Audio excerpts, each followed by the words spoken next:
Your RAG system is lying to you right now. Most teams building RAG pipelines assume retrieval accuracy is the main problem to solve, but it's not. The real threat isn't what your system fails to find. It's what it finds that's been quietly, deliberately corrupted before the query even lands. Context poisoning is when bad data enters your retrieval pipeline and gets treated as ground truth. And the terrifying part is your LLM has no way to know the difference between clean context and poisoned context. It just trusts whatever you hand it. Think about how RAG actually works for a second. You store documents in a vector database. A user asks a question. Your system fetches the most semantically similar chunks, and those chunks get injected directly into the model's prompt as trusted context. The model assumes that information is verified. It isn't. Here's the attack surface nobody talks about at enough scale. Any system that lets external content enter your vector store is potentially vulnerable. Customer-submitted documents, scraped web pages, uploaded PDFs from third parties. All of it can be weaponized before your embedding model ever touches it.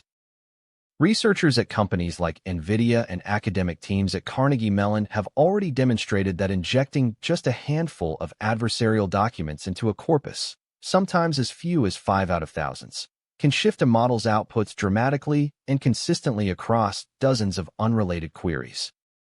5 documents out of thousands.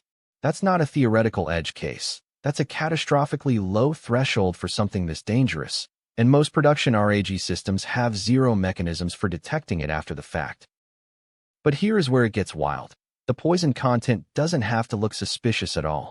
It can look completely normal to a human reviewer, even an expert one, and still carry hidden semantic signals that steer retrieval toward it for specific query patterns. No typos, no red flags, just clean, professional-looking text doing invisible damage.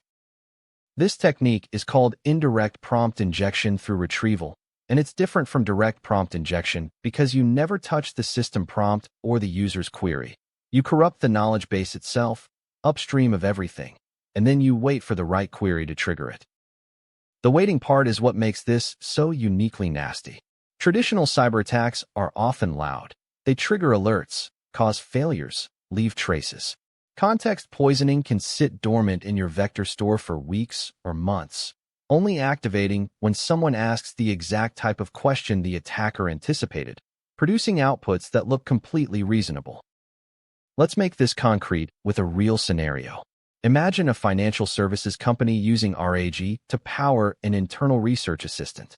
An attacker gains access, doesn't need write access to the core system, just enough to introduce documents through a legitimate intake channel and embed subtly modified regulatory guidance into the corpus.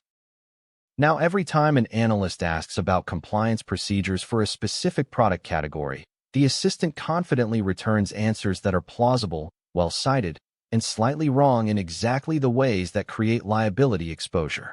Nobody flags it because the model sounds certain and the documents look real. That's not science fiction. That's a plausible threat model right now. But here's where it gets wild.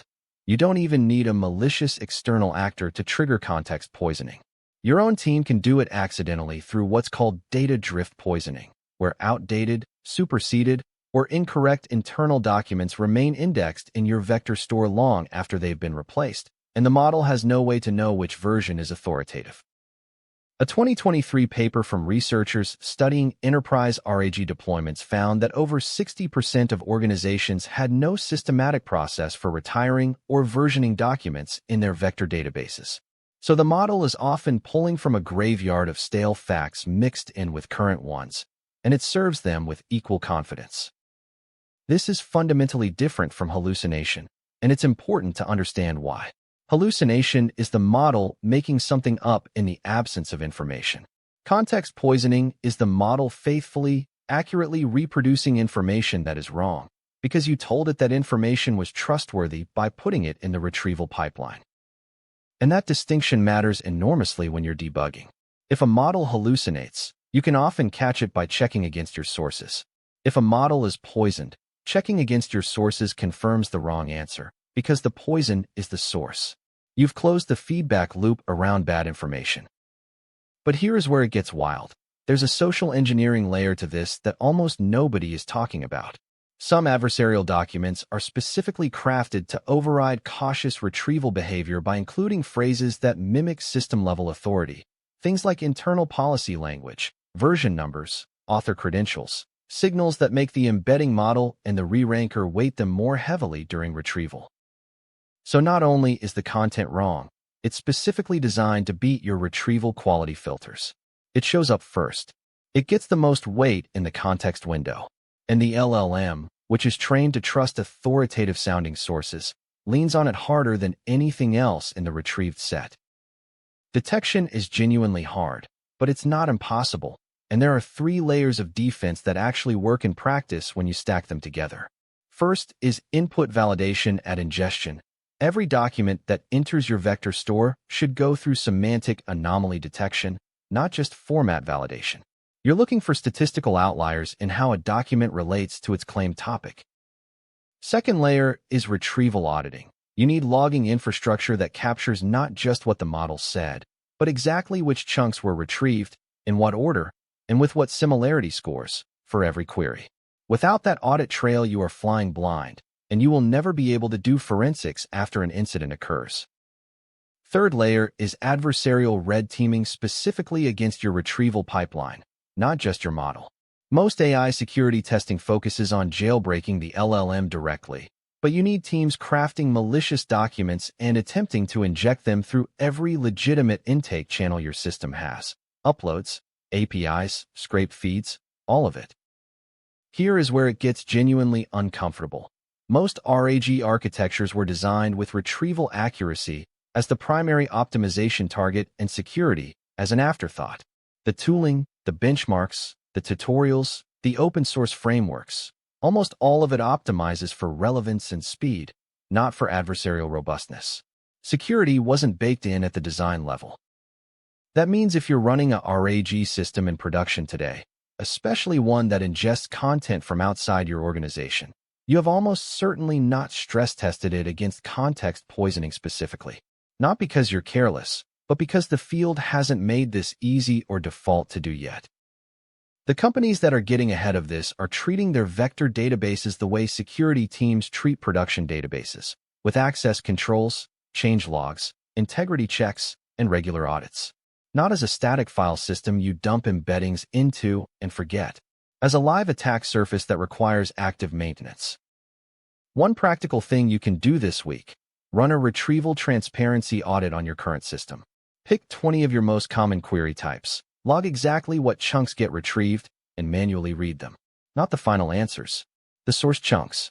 You will almost certainly find things that surprise you: outdated content, contradictory documents, or material that has no business being in that index.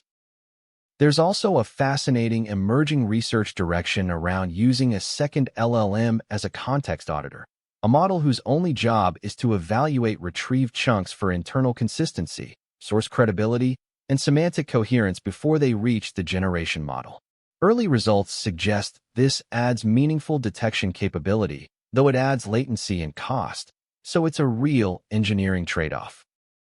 The deeper philosophical point here is that RAG was supposed to solve the hallucination problem by grounding the model in real information, and it does help with that significantly, but it also creates a new attack vector that didn't exist with base models alone.